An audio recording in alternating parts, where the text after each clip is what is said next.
तो बच्चों हम आ गए हैं एक बहुत ही इंपॉर्टेंट टॉपिक के साथ, जो कि है क्रेडिट क्रिएशन या money creation bye commercial bank.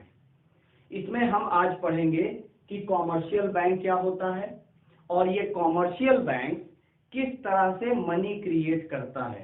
Commercial bank यानी अगर आप सेंट्रल बैंक को छोड़ दें, आरबीआई को छोड़ दें, उसके बाद जितने भी बैंक हैं हमारे, यानी इलाहाबाद बैंक हो गया, आपका बैंक ऑफ बड़ौदा हो गया, एसबीआई बैंक हो गया, ये सारे बैंक कॉमर्शियल बैंक कहे जाते हैं। तो ये कॉमर्शियल बैंक किस तरह से मनी क्रिएट करते हैं, किस तरह से क्रेडिट क्रिएट करते हैं, किस तरह से अपने पैसे को इंक्रीज करते हैं, वो आज हम सीखेंगे और पढ़ेंगे। तो चलिए शुरू करते हैं अपना वीडियो। तो चलिए बच्चों हम आ गए हैं बहुत इंपॉर्टेंट टॉपिक के साथ, जो कि है credit creation bye commercial bank. अब क्रेडिट क्रिएशन पढ़ें कि उसका क्या कॉन्सेप्ट है, हम पहले जान लेते हैं कि हमारा कॉमर्शियल बैंक हम किसे कहते हैं, कॉमर्शियल बैंक का क्या मीनिंग है, क्या इसके फंक्शन, ये कौन से फंक्शंस परफॉर्म करता है। तो जैसा कि आपको पहले बताया है कि आरबीआई या सेंट्रल बैंक को अगर छोड़ दिया जाए तो बाकी जितने भी बैंक्स हैं वो सभी कॉमर्शियल बैंक की कैटेगरीज में आते हैं। जितने भी आपके बैंक हैं, यानी आप बैंक ऑफ बड़ौदा ले लो, एसबीआई ले लो, ये सब कॉमर्शियल बैंक की कैटेगरी में आते हैं। तो चलिए इसको पढ़ लेते हैं कि ये क्या है। Commercial bank is an institution, ये एक ऐसा इंस्टीट्यूशन है विच performs the functions of accepting deposit, जो कि क्या करता है, एक्सेप्ट डिपॉजिट यानी पैसे जमा करता है, एंड एडवांसिंग लोन, और लोन की अगर जरूरत पड़ती है तो लोन भी देता है। लेकिन ये दोनों काम करने का मेन मोटिव इनका क्या रहता है, प्रॉफिट कमाना। यानी वो एक्सेप्ट कर रहा है अगर डिपॉजिट, यानी कि हम अगर पैसे दे रहे हैं, हम अगर पैसे जमा कर रहे हैं अपने बैंक अकाउंट में, तो इसका मतलब क्या हुआ, एक्सेप्टिंग डिपॉजिट। और वो हमें किसी चीज की जरूरत पड़ गई, लोन की जरूरत है, तो यानी कि वो क्या कर रहा है, एडवांसिंग लोन। ये दोनों काम वो कर रहा है, लेकिन उसके बदले में वो हमसे इंटरेस्ट चार्ज करता है। वही इंटरेस्ट इनका प्रॉफिट मोटिव कहा जाता है, यानी यही इंटरेस्ट इन्हें प्रॉफिट कमा के देता है। तो कॉमर्शियल बैंक क्लियर हो गया होगा कि कॉमर्शियल बैंक किसे कहते हैं, यानी commercial bank is that bank which accept deposits and advance loan for the motive of earning profit. ये हो गया आपका कॉमर्शियल बैंक। अब अगर बैंक के यानी कॉमर्शियल बैंक के फंक्शन को अगर हम कैटेगराइज करें तो दो फंक्शंस हैं, एक प्राइमरी फंक्शन है जो कि सबसे मेन फंक्शन है, और दूसरा सेकेंडरी फंक्शन है। सबसे मेन काम इस कॉमर्शियल बैंक का है, यानी सबसे पहला फर्स्ट एंड फॉरमोस्ट काम यह है कि वो लोगों से डिपॉजिट करता है, एक्सेप्ट करता है डिपॉजिट। कितने फॉर्म में, जैसे अगर हमने सेविंग अकाउंट ओपन किया, यानी एक्सेप्टिंग डिपॉजिट का मतलब है bank accepts the deposit from the public in the form of saving account, in the form of current account और in the form of fixed deposit. यानी कि कई तीन तरीके से वो डिपॉजिट कर सकता है पैसा। जैसे हमने सेविंग अकाउंट ओपन किया तो हम जाते हैं उसमें पैसे डालते हैं, तो एक्सेप्ट कर रहा है। बिजनेसमैन ने करेंट अकाउंट ओपन किया, उन्होंने उसमें पैसे डाले तो एक्सेप्ट कर रहा है। बहुत से लोग होते हैं एफडी कराते हैं तो भी पैसा बैंक को देते हैं। तो ये एक्सेप्ट करने के तरीके हैं, एक्सेप्टिंग डिपॉजिट। एडवांसिंग लोन, बहुत सारे लोग हैं जिनको लोन की जरूरत पड़ती है, शॉर्ट टर्म लोन की जरूरत पड़ती है, तो वो बैंक उन्हें लोन भी प्रोवाइड करता है, शॉर्ट टर्म लोन प्रोवाइड करता है, डिमांड लोन प्रोवाइड करता है, जरूरत है किसी को लोन ले लिया। तो ये पहले ये प्राइमरी फंक्शन में आते हैं, यानी कि ये जो सबसे मेन फंक्शन है कॉमर्शियल बैंक का वो ये दोनों है, एक्सेप्टिंग डिपॉजिट, एडवांसिंग लोन। अब ये दूसरा सेकेंडरी फंक्शन में आता है, यानी कि मेन ये है, उसके बाद और भी फंक्शन परफॉर्म करता है। कई सारे फंक्शन है। पहला है ओवरड्राफ्ट फैसिलिटी। ओवरड्राफ्ट फैसिलिटी ये सबको प्रोवाइड नहीं की जाती। आपने देखा होगा सेविंग अकाउंट होता है, करेंट अकाउंट होता है, तो एक्सेप्टिंग डिपॉजिट, ये ओवरड्राफ्ट फैसिलिटी जो है ये करंट अकाउंट होल्डर को प्रोवाइड किया जाता है। ये ओवरड्राफ्ट फैसिलिटी क्या है, यानी withdrawal of amount more than the balance, यानी जब बैलेंस उनका जितना है, जैसे 10,000 रुपए करेंट अकाउंट होल्डर के अकाउंट में है और वो चाहते हैं कि हम 20,000 रुपीज निकाल लें, तो वो सेविंग अकाउंट होल्डर नहीं कर सकते। सेविंग अकाउंट होल्डर को ये फैसिलिटी नहीं मिलती है, तो बैंक उन्हें वो 20,000 प्रोवाइड करेगा, 10,000 जो एक्सेस वो निकाल रहे हैं उस पर वो इंटरेस्ट चार्ज करेगा। वो होता है ओवरड्राफ्ट फैसिलिटी, यानी withdrawal of amount more than the limit, limit से ज्यादा विड्रॉ कर सकते हैं। डिस्काउंटिंग बिल्स ऑफ एक्सचेंज, आपने 11th क्लास में बिल्स ऑफ एक्सचेंज पढ़ा होगा। उसमें जब कोई उधार खरीदता है तो जो सेलर होता है उनके पास बिल रहता है, अगर सेलर को पहले पैसे की जरूरत पड़ जाए तो वो बैंक के पास जाकर वो बिल जमा कर कर और उनसे पैसे ले सकता है, उसे कहते हैं डिस्काउंटिंग बिल्स ऑफ एक्सचेंज। ये फैसिलिटी भी कॉमर्शियल बैंक प्रोवाइड करता है और बहुत सारे एजेंसी फंक्शंस भी करता है। इसमें सिर्फ 2 एग्जांपल हैं, जैसे ई बैंकिंग की भी फैसिलिटी हमें प्रोवाइड करता है। अगर हमें ऑनलाइन शेयर्स बेचना या खरीदना है तो उन्हें हमें डीमेट अकाउंट ओपन करके भी देता है। तो ये कुछ फंक्शंस हैं जो कि बहुत ज्यादा इंपॉर्टेंट नहीं है, लेकिन आपको कॉमर्शियल बैंक के बारे में जब जान रहे हो तो आपको ये भी जानना बहुत जरूरी है कि ये कौन कौन से फंक्शंस परफॉर्म करता है। तो चलिए बच्चों समझ लेते हैं क्रेडिट क्रिएशन का कॉन्सेप्ट। देखिए क्रेडिट क्रिएशन क्या होता है, जब कोई भी बैंक अपने इनिशियल वैल्यू से कई गुना ज्यादा जो डेफिसिट यूनिट है, यानी जिनको पैसे की जरूरत है, उन्हें पैसे दे देता है, उसे क्रेडिट क्रिएशन कहते हैं। जैसे कि मीनिंग आपको देखने से लग रहा है कि credit creation is the process where commercial bank create credit several times more than its initial value. इसका मतलब अगर बैंक की कैपेसिटी के बैंक अपनी कैपेसिटी के हिसाब से कई गुना ज्यादा जो नीडी पीपल है, नीडी पीपल का मतलब जो डेफिशिएंट यूनिट है, क्योंकि बैंक अपने पास कुछ पैसा रख लेता है, बाकी सारा पैसा वो लोन के फॉर्म में या कहीं इन्वेस्ट कर देता है। तो ये कैसे करता है कॉमर्शियल बैंक? ऐसा क्या करता है कि वो अपने इनिशियल कैपेसिटी से कई गुना ज्यादा लोगों को दे देता है, वो चीज हमें समझनी है, उसी को कहते हैं क्रेडिट क्रिएशन। अब ये चीज देखिए, आप क्रेडिट क्रिएशन का कॉन्सेप्ट पढ़ें उससे पहले आपको 2 अजम्पशंस मान के चलने पड़ेंगे। 2 अजम्पशंस आपको दिमाग में रखने हैं, तभी आप ये समझ पाओगे। जैसे commercial bank will be considered as single unit, हम ये मानेंगे कि जितने भी कॉमर्शियल बैंक हैं वो सब एक ही यूनिट है, सब एक ही यूनिट है, यानी सबको एक तरह से कंबाइन कर दिया गया, सब एक ही यूनिट बन गई। ये जितने भी कॉमर्शियल बैंक हैं सब एक यूनिट है।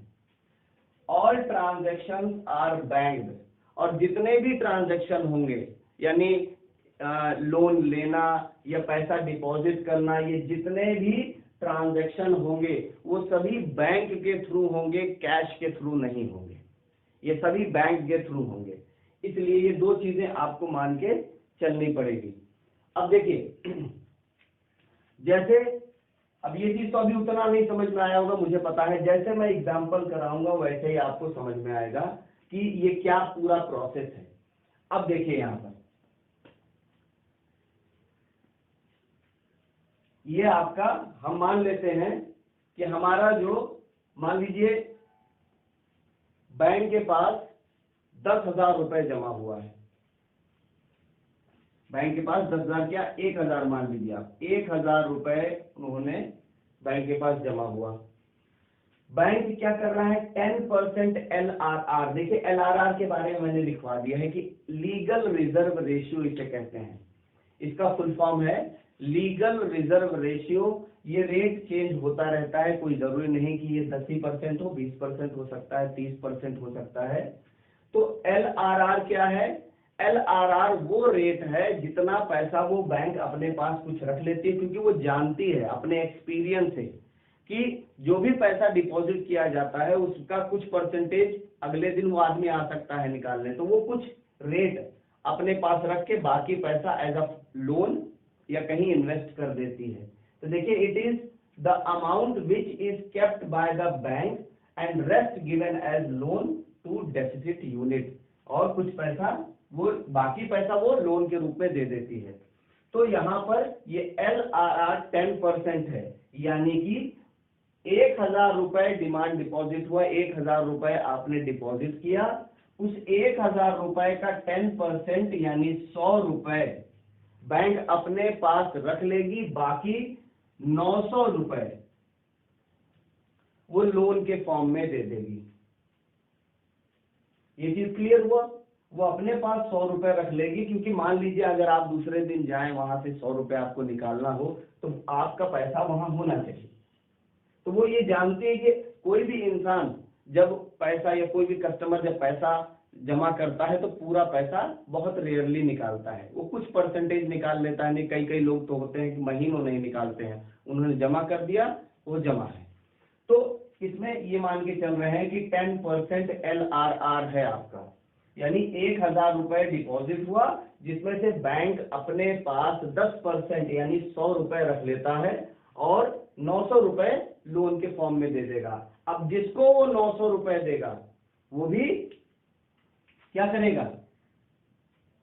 हम क्या कर रहे हैं, हम असम्पशन मान के चल रहे हैं कि सब सिंगल यूनिट है, जितना भी बैंक है कॉमर्शियल बैंक वो सब एक यूनिट है, और जो भी चीजें हो रही हैं वो बैंक के थ्रू हो रही हैं। यानी उसने पैसा जो लोन के फॉर्म में लिया 900 रुपए, वो बैंक में फिर से जमा है, उसने निकाला नहीं, वो बैंक में जमा है। तो जिसको भी उन्होंने दिया, अब वो क्या करेगा? उसने भी बैंक में जमा कर रखा है, उसका भी 10% निकाला जाएगा। कितना? 90 रुपए वो अपने पास रख लेगा और बाकी 810 रुपए वो लोन के फॉर्म में दे देगा। अब इसके बाद तीसरा अगर देखें हम, तो अब ये जो भी लोन के फॉर्म में दिया गया है, ये फिर से वो आदमी निकालेगा नहीं, वो बैंक में पड़ा है, बैंक क्या करेगा? 10% यानी 81 अपने पास रख लेगा, और बाकी कितना हुआ? 810 और 81 माइनस अगर कर दें तो ये हो गया 9, ये हो गया आपका 2 और ये हो गया 7, 729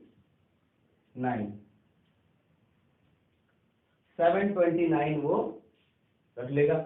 इस तरह से ये प्रोसेस चलता रहेगा, और तब तक चलता रहेगा जब तक ये 0 ना हो जाए, ये तब तक चलता रहेगा। अब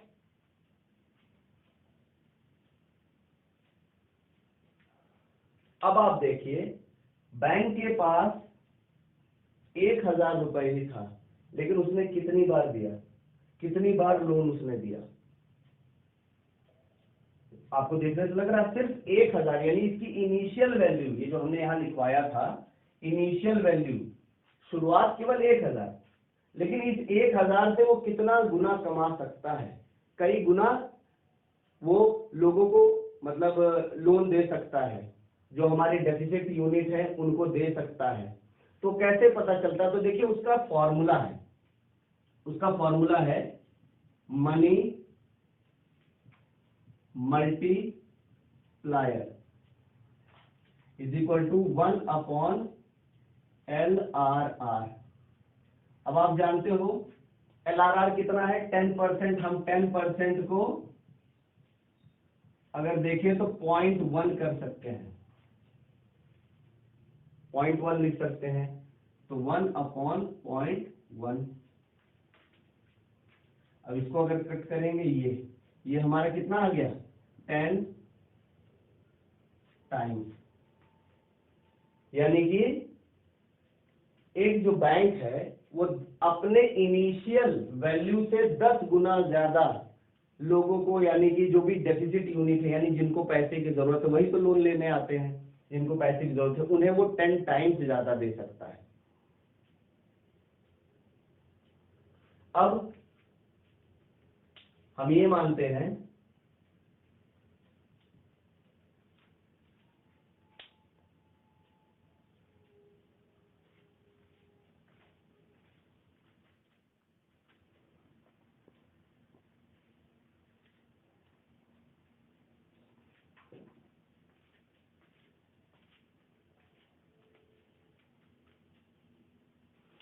अब देखिए ये आपका 1000 इनिशियल डिपॉजिट था, यानी 1000 जमा हुआ और बैंक कितना दे सकता है 1000 इंटू 10 यानी 10,000 रुपए तक वो लोन दे सकता है। ये तब तक चलता रहेगा जब तक ये जीरो ना आ जाए।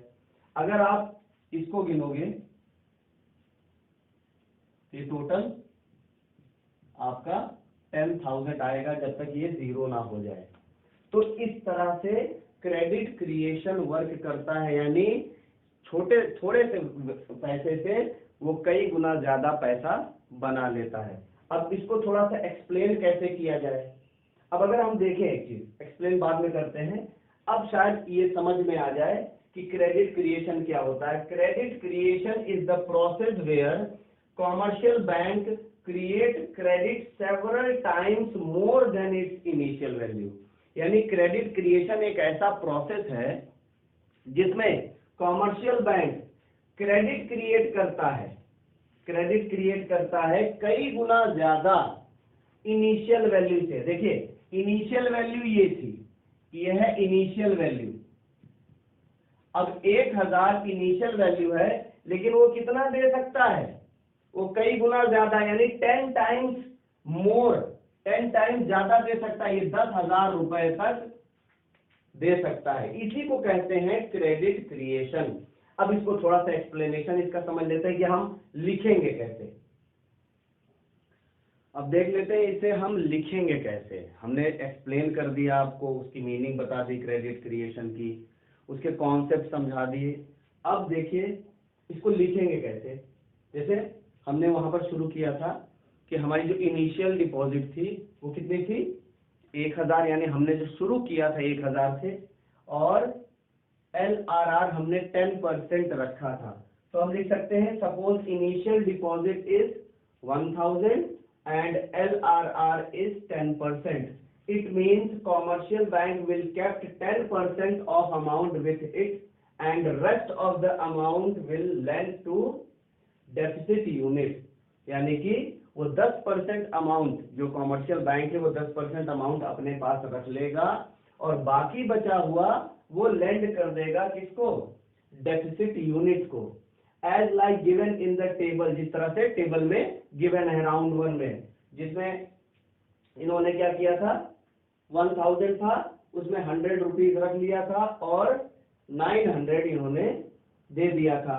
राउंड 2, राउंड 3, राउंड 4 इस तरह से वो रिपीट होता रहेगा। And this process goes on till the time deposit does not becomes, यहां पर डिपॉजिट बिकम्स,